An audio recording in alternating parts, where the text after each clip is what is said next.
Well, the time is just gone 9:36 a.m. as we continue with the broadcast this morning, and with just over 2 weeks to the glorious month of Ramadan, and many of us use this opportunity, the month of Ramadan, to discharge the important pillar of Islam, the discharging of our zakah.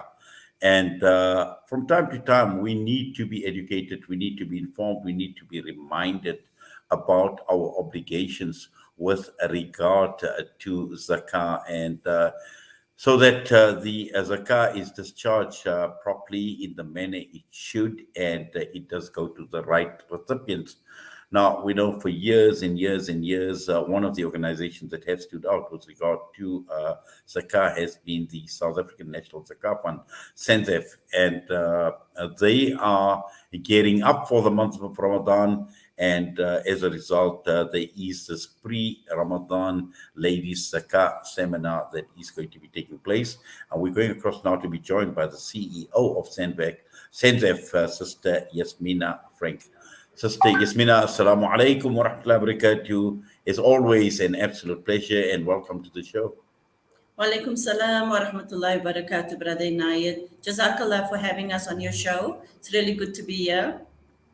Yes, and it's just so important for an organization like SANZAF, and I'm sure you've done it year after year, preparing for the month of Ramadan, but also at the same time, not only preparing yourself as an organization, the people that donate, the donors, those that discharge the zakah, it's important that they also understand what to do, and more importantly, to discharge the zakah in the manner that they are required to.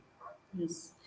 Very important point, Brother Inayat. So, Alhamdulillah, at SANZAF, we've taken on the mandate of not just collecting and distributing zakah, but also to do the advocacy and the education around zakah. And in the many years that SANZAF have been operating, inshallah, next year it will be our 50th year. We have come to understand the importance of educating around zakah.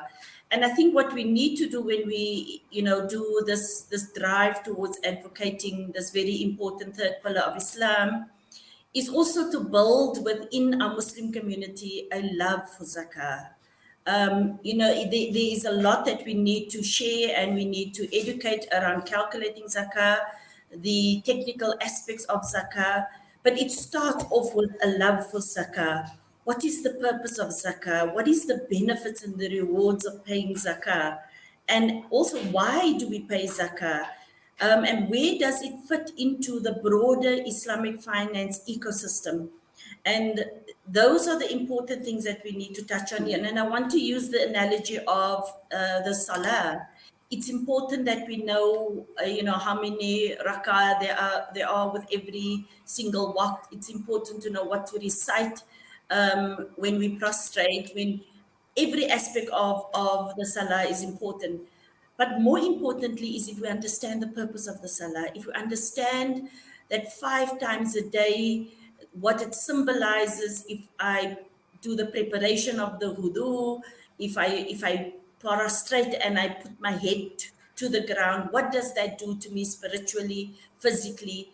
And all of those things are important because we do understand also therefore how to perform the salah. Similarly with zakah.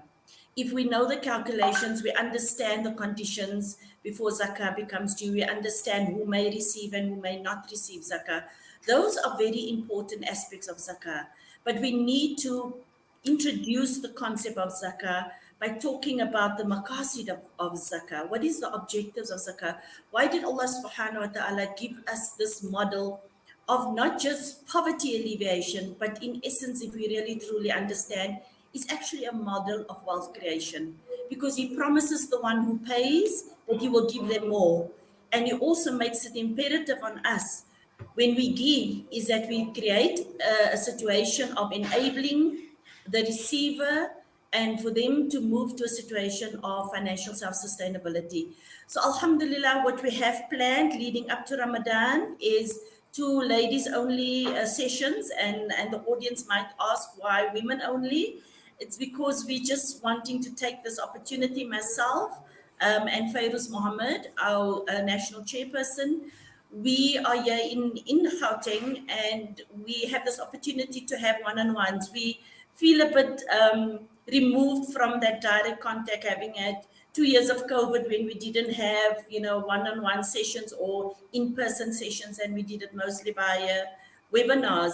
And we are here in Gauteng, and there's an opportunity for us to meet up with women, and speak to this very important subject matter.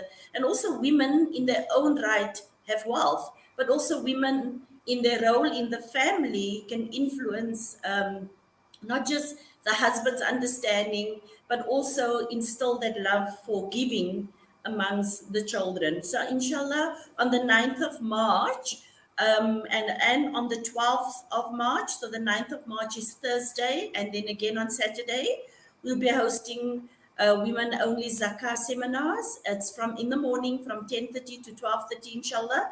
So Thursday session is going to take place at Al Ghazali College, and that's in Lodium. And we're doing it in collaboration with the Pretoria Muslim Women's United group. And on Saturday, we're doing that in collaboration with the Greenside Muslim Women's Group, and that will be at Masjid Rahma in Emmarentia. So we are reaching out to women to attend the session because we feel that we have so much to share when it comes to zakah.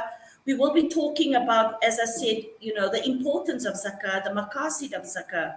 But importantly, we will also be talking about the framework of zakah.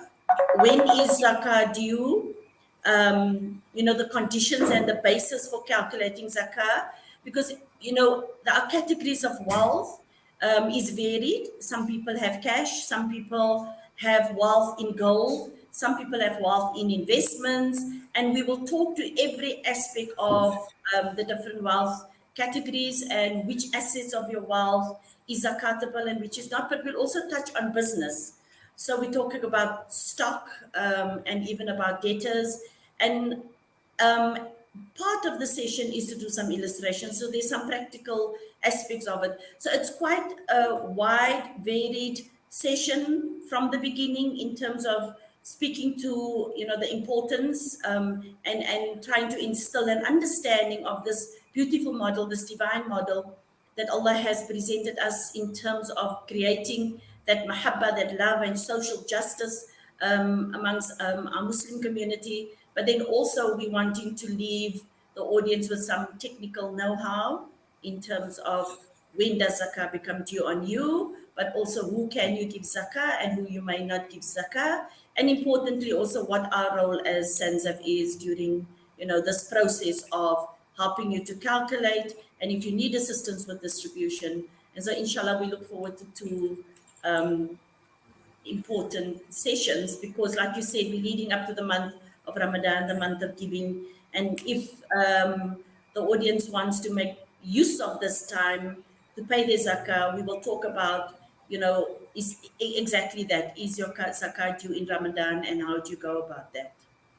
Yes, and also I think the point that you make, Sister Yasmina, is extremely important in terms of these events or these seminars aimed at our sisters. And you speak of the financial ecosystem, and which our sisters are very much a part of, or in fact, they actually featuring even more and more prominently, considering where we are economically as a Muslim ummah.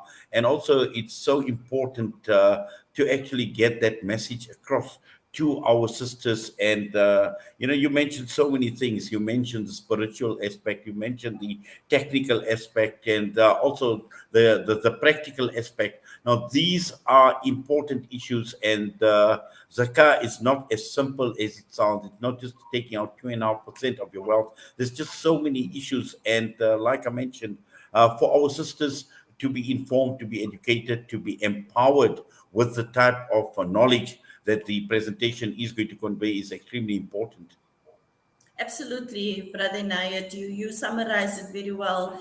It is one of our pillars of Islam, and it is an expression of our obedience to Allah subhanahu wa ta'ala. So we need to take this particular pillar very seriously. We also know that the wealth that we have is but an amana. And Allah subhanahu wa ta'ala is testing us with the wealth that He's giving us in terms of how we work with that wealth. What are the obligations upon us when we have wealth, and are we fulfilling those obligations? But also those who do not have, Allah is also testing in terms of, do you have faith? Do you have iman? Do you believe in Allah subhanahu wa ta'ala when He says, فَإِنَّ مَعَ الْعُسْرِ يُسْرًا, verily with difficulty there's ease? And do, we as a zakat management organization, do we fulfill that amana of educating and encouraging? Because in South Africa, we feel that we are under collecting zakah, in the sense that we've been blessed with so much wealth in the Muslim community. But are we calculating it correctly from a business perspective, from a personal perspective? And are we shortchanging the poor? And are we doing something that Allah subhanahu wa ta'ala would not be pleased with us because we haven't gone and educated ourselves sufficiently to know that we are doing the right thing when it comes to the distribution of our zakah? Yes, and also, when you look at an organization like SANZAF, when we're talking about the value add, it is not just an organization that is collecting and discharging your zakah. The value add comes when it comes to events like this, Sister Yasmina. Yes, absolutely. And Brother Inayat, I think I've been on your show previously when we came on board to share our financials. And I think that is important for us as a zakah management organization, is also to have that governance and that transparency and accountability to the community. We make these appeals, we're out in the community, we call on the community to pay their zakah. And to also, if they have trust and confidence enough in SANZAF, to use us as the conduit for distributing the zakah. And in terms of that, we take that responsibility very seriously. And so we try our utmost level best to also feedback to the community in terms of, if you've used SANZAF to as a means to distribute your zakah, what have we done with that zakah? How has that zakah made an impact? Whose lives have you changed? And to what extent have we made an impact in the levels of poverty in South Africa? Well, Sister Yasmina, I'm sure you and I will be touching base a lot more, but for now, we wish you well. Just looking at the events, it's open for everyone.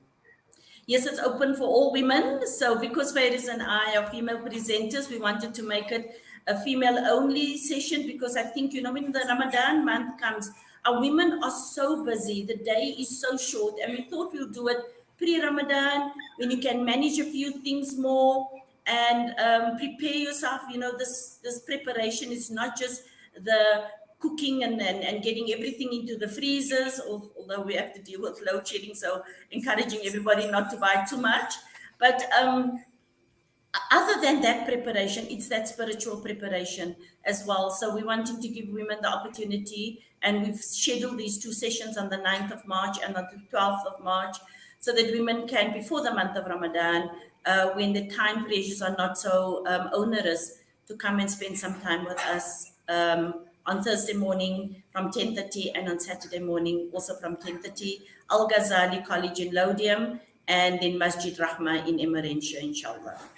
Inshallah. Jazakallah khairan so much for that and for coming on, providing us with that update, Sister Yasmina. We wish you well. We wish everybody else at SANZAF and also to Sister Fairuz as well at the presentation. All the best to both of you. Assalamu alaikum wa rahmatullahi wa barakatuh. Jazakallah. Wa alaikum salam wa rahmatullahi wa barakatuh. Well, we've got one more interview coming up, and next up we will be joined by the founder of Cupcakes of Hope, Sandy Cipriano. We're going to go for a break. We'll be back.